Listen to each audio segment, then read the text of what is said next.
सलमान नदवी साहब जो हैं उन्होंने एक किताब मुतारफ़ कराई, जिस किताब का टाइटल ये था, उन्वान ये था कि मुआविया तो फ़िरऔन हाज़िही उम्मा, यानी मुआविया जो है, हज़रत मुआविया जो हैं वो इस उम्मत के अंदर फ़िरऔन है। जिस तरह से आपको पता होगा फ़िरऔन की हुकूमत थी हज़रत मूसा अलैहिस्सलाम के दौर में, इसी तरह से आज के दौर में नाउज़ु बिल्लाह हज़रत मुआविया जो हैं वो आज के फ़िरऔन हैं। तो ये किताब लिखने वाले जो थे ये सऊदीया के हसन मालिकी थे, जो बहुत बड़े मुहद्दिस थे। पता है कि मुहद्दिसीन का ये काम होता है कि हदीसों को जमा करके उसके ऊपर हुक्म लगाते हैं कि ये हदीस जो है ये सही है, ये गरीब है, यानी हदीसों की अक़साम के ऊपर बात करते हैं। तो उन्होंने हसन अल मालिकी ने ये किताब लिखी, इसका उन्वान ये रखा मुआविया तो फ़िरऔन फ़ी हाज़िहिल उम्मा। तो इस किताब को मुतारफ़ करने वाले जो है वो सलमान नदवी साहब जो थे, उन्होंने ये कहा कि इस किताब को पढ़ना चाहिए और साथ ही उन्होंने मौला अली अलैहिस्सलाम का दिफा किया और बनु उमय्या के अंदर जो लोग दहशतगर्द थे उनको एक्सपोज किया। हसन इब्न फरहान मालिकी की ये जो किताब है इस हदीस पर मुआविया फ़िरऔन हाज़िहिल उम्मा, इसमें ज़बरदस्त तहक़ीक़ात की गई है और उनका ये कहना है कि हदीस सही है, वरना कम अज़ कम दर्जे में हसन। उन्होंने इसके शवाहिद मुतअद्दिद बयान किए हैं, रिजाल पर ज़बरदस्त बहस की है, क्योंकि हसन इब्न फरहान मुतून हदीस पर भी गहरी नज़र रखते हैं और असानीद पर भी गहरी नज़र रखते हैं और उन्होंने तक़ाबुली मुताला भी किया है और खास तौर पर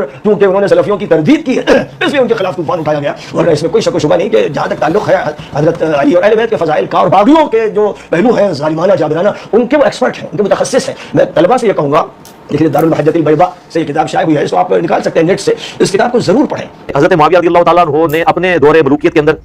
जिन दीन के अहकामात का पास नहीं किया, उनमें से कई एक अहकामात हैं जिनका पास मुझे है, जिसमें टॉप ऑफ द लिस्ट जो शख्स नबी इस्लाम को ईमान की हालत में देखता है, इंक्लूडिंग हज़रत मुआविया, हज़रत अमर इब्न आस, हज़रत मुगीरा इब्न शुबा और हज़रत बुसर बिन अबी अफ़राह, ये मेनली 4 बंदे हैं रज़ियल्लाहु अन्हुम अजमईन। तो इनकी हमें रिस्पेक्ट करनी पड़ती है नबी सल्लल्लाहु अलैहि वसल्लम की निस्बत की वजह से। काश ये लोग भी हज़रत अली जो खलीफा राशिद थे उनकी रिस्पेक्ट वैसा करते हैं नबी इस्लाम की निस्बत की वजह से, खलीफा राशिद होने की वजह से, तो आज उम्मत को ये दिन ना देखना पड़ता है। तो मैं ये इशारतन बात कर रहा हूँ, ये बड़ा डिटेल टॉपिक है, लेकिन ये उम्मत का सबसे बड़ा टॉपिक है, क्योंकि इस्लाम और सियासत अलग होगी तो हमारा जो वाफिस से इख्तिलाफ है ना, और मैं आपको बताऊं वल्लाही मैं जेन्युइनली ये बिलीव करता हूं कि हज़रत मुआविया मुसलमान थे अंदर से, मुझे 1% भी इसमें शक नहीं। अंदर करेंगे तो आपको कैसे होगा? इसलिए कि इस्लाम तो ये कहता है जाहिर है, यानी मैं अंदर से ये कहता हूं, उनके अंदर की बात नहीं कर रहा, मैं अपने अंदर से ये अंदर से यकीन रखता हूं कि वो मुसलमान थे। नहीं, यानी आप वसूख से कह रहे हैं? जी, वसूख के साथ। यानी मैं ये इसलिए ऑन कैमरा की बात करूं कि लोग समझते हैं शायद मैं अगर उनके बारे में हार्डलाइनर हूं तो मैं शायद निजी महफिलों में कोई और बात करता हूं और कैमरे में और करता हूं, ऐसा नहीं है। मैं उन्हें मुसलमान समझता हूं, मौला अली ने भी मुसलमान के तौर पर ट्रीट किया। मौला अली ने तो ख़वारिज को भी कुफ्र काफिर तो खारिज को हम भी काफिर मानते हैं, लेकिन हमारा रसूल अब्दुल्लाह उबई को भी तो हुजूर ने काफिर। हां, लेकिन अब्दुल्लाह बिन उबई के जो कुफ्र है ना और उसकी जो मुनाफिकत है उसी पर तो इत्तेफाक हो गया ना। वो तो नबी इस्लाम ने कहा कि लोग कहते हैं कहेंगे कि अपने साहबा को करवाता है, हुजूर ने उसे साबित नहीं माना, कैसे मान सकते थे? कुरान में आयत नाज़िल हो गई थी, ये कहते हैं कि हम जब इज्जत वाले मदीने में दाखिल होंगे ज़लीलों को निकाल देंगे, तो सहाबा किराम उसे मुनाफिक समझते थे। लेकिन हज़रत मुआविया के बारे में मौक़िफ़ यह है कि अहले सुन्नत के आइमा सहाबा किराम सैकड़ों सहाबा ने उनके दौरे हुकूमत में उनके पीछे नमाज़ें पढ़ी हैं, उनको मुसलमान माना। लेकिन आप ये नहीं साबित करेंगे कि सहाबी ने अब्दुल्लाह इब्न उबई के पीछे नमाज़ पढ़ी हो, वो मुनाफिक समझते थे, ये ज़हन में रखिएगा। तो लिहाजा और फिर हज़रत अली ने जो उनसे सैयदना अम्मार का जो बोल है कि खुदा इसके और इसके अम्मार में यासर का आपको बता देते हैं सुनकुल अल बैकी में कि अहले सिफ़ीन को फासिक और अहले सिफ़ीन को काफिर ना कहो, बल्कि ये फासिक और फाजिर है और जालिम है। तो बिल्कुल हम अम्मार में यासर के साथ हम अहले सिफ़ीन को जालिम भी मानते हैं और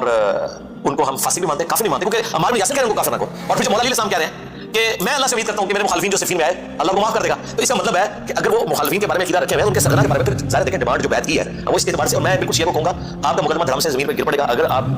इन मैं यज़ीद की तरफ नहीं करता, मैं उसे मुसलमान मानता हूं। आपने मुसलमानों से कह लें, उसके बाद जो दुनिया की जितनी बड़ी गालियां देना चाहते हैं दे लें, लेकिन जो बंदा अपने ज़ाहिर के अंदर कलमे का इकरार करता है, नबी इस्लाम ने उम्मत को ये दस दिया कि जो अपने ज़ाहिरी यानी अमाल के अंदर कलमे का इजहार करे, नमाज पढ़े, हम उसके बाद इस्लाम का इस्लाम करें। अलावा दोस्तों ये सब का ये कहना है कि हम इस वजह से हज़रत मुआविया और मुगीरा इब्न शुबा या दीगर जितने भी साहब हैं जिन्होंने मौला अली अलैहिस्सलाम के खिलाफ तलवार उठाई या मौला अली अलैहिस्सलाम के साथ जंगें की, वो इसलिए रज़ियल्लाहु अन्हु कहते हैं कि वो नबी करीम सल्लल्लाहु अलैहि वसल्लम के सहाबा हैं। सहाबा किराम में भी इख्तलाफ हुआ था, लेकिन उसका हरगिज़ ये मतलब नहीं आप किसी भी सहाबा के ऊपर लान तान शुरू कर दें। मौला अली अलैहिस्सलाम की उनकी सुन्नत नहीं है, उन्होंने भी अपने मुखालिफिन के पीछे नमाज़ें पढ़ी, ख्वारिज के पीछे भी नमाज़ें पढ़ी, यहाँ तक हज़रत अब्दुल्लाह इब्न उमर जो थे वो ख्वारिज के पीछे भी नमाज़ें पढ़ा करते थे और ये कहते थे कि जब तक इनकी मस्जिदों से हय्या अला सलाह हय्या अल फलाह की आवाज़ें आती रहेंगी तब तक हम इनके पीछे नमाज पढ़ते रहेंगे और ये बुरा काम करेंगे तो बुरे काम से हम अलग रहेंगे। लेकिन उनको मुसलमान की तरह उन्होंने ट्रीट किया। जितने भी सहाबी हैं इनको सब इस वजह से उनकी रिस्पेक्ट करते हैं, उनको रज़ियल्लाहु अन्हु कहते हैं कि वो नबी करीम सल्लल्लाहु अलैहि वसल्लम के सहाबा हैं, नबी करीम सल्लल्लाहु अलैहि वसल्लम की उन्होंने सोबत इख्तियार की इस वजह से। यहाँ ये अलग बात है कि उनकी गलती जो है वो हाईलाइट की जाती है, अवाम नास के सामने हक रखा जाता है। उम्मत मुस्लिमा के जो ग्रोह थे